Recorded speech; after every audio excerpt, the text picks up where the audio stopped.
Maître Kaya. Alors, j'ai reçu une question de quelqu'un qui, enfin, c'est un nombre de personnes, mais là, je vais répondre à quelqu'un en particulier, qui demandait est-ce que boire, est-ce que la boisson, l'alcool et fumer pourrait porter, enfin, pourrait détruire la libido et donc faire en sorte que le désir, sexuellement parlant, ne soit plus là et détruire les performances, la capacité de donner du plaisir à une femme. Ok. Oui, oui, définitivement oui. Pourquoi? Parce que ici, on parle surtout d'habitude. Ok. Quand vous buvez régulièrement et souvent beaucoup, les organes, vos organes absorbent l'alcool parce qu'ils n'ont pas le temps d'éliminer cet alcool du corps. Donc, je vous prends un exemple simple. Dans une semaine, vous prenez 2 verres de vin ou de whisky ou d'alcool, enfin ce que vous voulez, ou de la bière aussi. Vous en prenez tous les jours. Et le week-end, c'est soirée beuverie avec des copains, des potes, des amis. Voilà, ok. Si vous faites ça une seule fois, si vous faites ça une semaine, dans le mois, ça peut encore passer. Mais si vous faites ça comme ça, même si vous enlevez les soirées beuveries ou les week-ends où vous sortez, voilà, si vous buvez tous les jours 2 verres de vin euh, régulièrement, à un moment donné, il va falloir songer à nettoyer son sang et à nettoyer ses organes. C'est très très important. C'est pareil pour la cigarette. Vous me direz, oui, mais les médecins conseillent de boire de l'alcool, c'est bien pour la santé. Ok, on est bien d'accord, l'alcool, c'est des raisins, enfin pour la plupart du cas, la plupart des cas, pardon, c'est des raisins qui ont, qui ont macéré pendant très longtemps et qui ont fermenté d'une certaine façon et ça a donné l'alcool. Je ne prétends pas ici maîtriser toutes les subtilités de la création de l'alcool, encore moins des vins que nous buvons. Non, mais ce que je suis en train de dire, c'est que l'alcool, mais quelque chose qui vous rend dizzy, qui vous perturbe. Voilà, parce que ça vous perturbe, parce que vous êtes souvent dans des états seconds, parce qu'il y a des gens qui boivent de l'alcool et qui peuvent faire des accidents en voiture ou commettre des actes graves, ça prouve bien que à un moment donné, ça crée quelque chose de bizarre dans le corps. Donc, il n'est pas interdit de prendre de temps en temps un verre de vin. Vous voyez, même moi, ça m'arrive d'en profiter. Mais quand vous avez quelqu'un qui, au repas de midi, il prend du vin, au repas du soir, il prend du vin, il fait ça tous les jours, et le week-end, soirée beuverie, et tout le reste, à un moment donné, les organes sont imbibés d'alcool. C'est ça que vous devez comprendre. Le corps à l'intérieur est imbibé d'alcool. La cigarette, c'est pareil. Quand vous fumez la fumée, il faut préciser qu'il y a des choses dans la cigarette qui sont très nocives. Pour le corps, on y retrouve des plombs et certains éléments chimiques, certes, qui ont été mis là pour rendre la personne addicte, mais le problème, c'est que quand vous aspirez cette fumée, ça rentre dans les poumons, ça rentre dans le corps, ça rentre partout.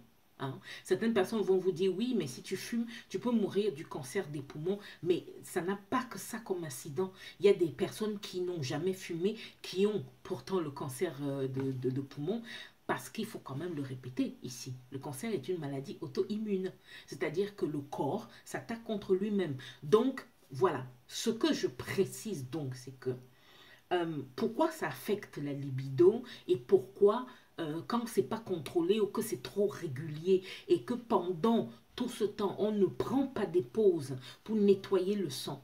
Pourquoi ça pose un problème? Bah, parce que si le corps ne va pas bien, bah, chez un homme par exemple, les performances sexuelles s'en sentent atteintes. Vous voyez, c'est problématique.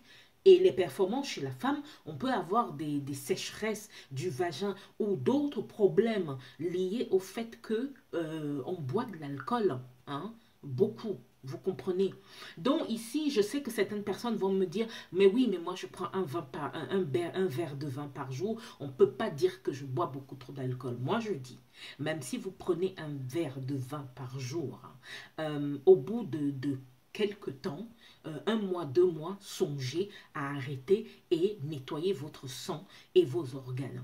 D'accord? Parce que je suis désolée, si les gens se retrouvent addicts au jus de fruits qui ont un peu de sucre ou alors aux sodas qui ont du sucre parce que le sucre génère une addiction dans leur corps et n'est pas bon en grande quantité pour le bien-être et la santé du corps, c'est idem ici pour l'alcool qui, bien sûr, à long terme, c'est problématique si on ne prend pas des pauses.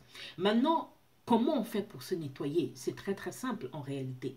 Si vous décidez pendant un mois de prendre une semaine pour nettoyer votre sang et vos organes, pour rester en bonne santé et que si vous êtes un homme ou une femme, que votre libido reste équilibré, votre désir aussi, il faut penser à boire beaucoup d'eau et arrêter l'alcool. La cigarette, arrêtez totalement. Voilà. Arrêtez de fumer. À la limite, vous pouvez utiliser de l'herbe naturelle. Je sais que pour certaines personnes, ça fait péter un câble, mais si c'est pris vraiment une petite dose et ça ne doit pas être pris tous les jours, de temps en temps, c'est pas mal. Donc, comment on fait pour nettoyer son corps? À ce moment-là, vous buvez beaucoup d'eau, vous mangez des fruits et des graines et des noix.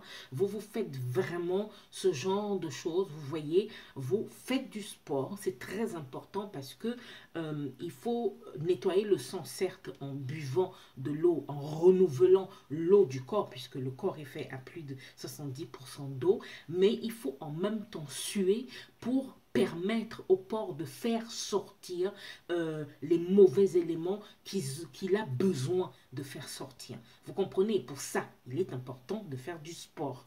Donc, vous faites du sport, vous mangez énormément de fruits. Cette semaine-là, vous pouvez décider, par exemple, que vous allez prendre une semaine où la majorité de vos repas seront faits de fruits et vous allez intégrer que de temps en temps des féculents ou de la viande, du poisson et autre chose. Mais plus des fruits, des noix, des graines, des légumes aussi, voilà. Et vous faites du sport. Et si c'était possible pour vous le matin de vous faire un grand verre d'eau avec du citron ou du thé au citron avec du miel, mais vous faites ça à jeun et vous ne mangez rien d'autre cette matinée-là, vous remangez vers midi plein de fruits comme je vous ai expliqué, voilà, un peu de féculents et le soir, pas de féculents, pas de viande, pas plein de fruits, de noix, de graines, un peu de légumes. Vous faites ça pendant une semaine et vous faites du sport. Voilà, ça ne veut pas dire que le reste du temps, vous ne devez pas faire du sport. Mais là, vous êtes dans une cure de nettoyage du corps. Voilà. Pensez aussi à des choses comme du jus de ginseng que vous pouvez faire. Non, pas du jus de... Oui, il y a le jus de ginseng, mais vous mélangez ce ginseng avec du gingembre. Donc, vous prenez du gingembre, vous prenez du ginseng. On peut trouver des plantes de ginseng. Voilà, il faut les chercher, mais on peut en trouver. Voilà, vous faites bouillir les deux vraiment à feu doux. Et quand vous faites bouillir, vous y ajoutez un peu de cayenne. C'est pas mal, c'est un peu piquant, mais c'est pas mal. Voilà, et puis vous buvez ça comme ça dans des grands verres d'eau. Ça fait beaucoup de bien au corps. Voilà. Voilà. Écoutez, merci beaucoup pour ces questions, l'interaction que nous avons. N'hésitez pas à vous abonner, à liker, à poser vos questions. Maître Dame Kaya, très très sexuelle.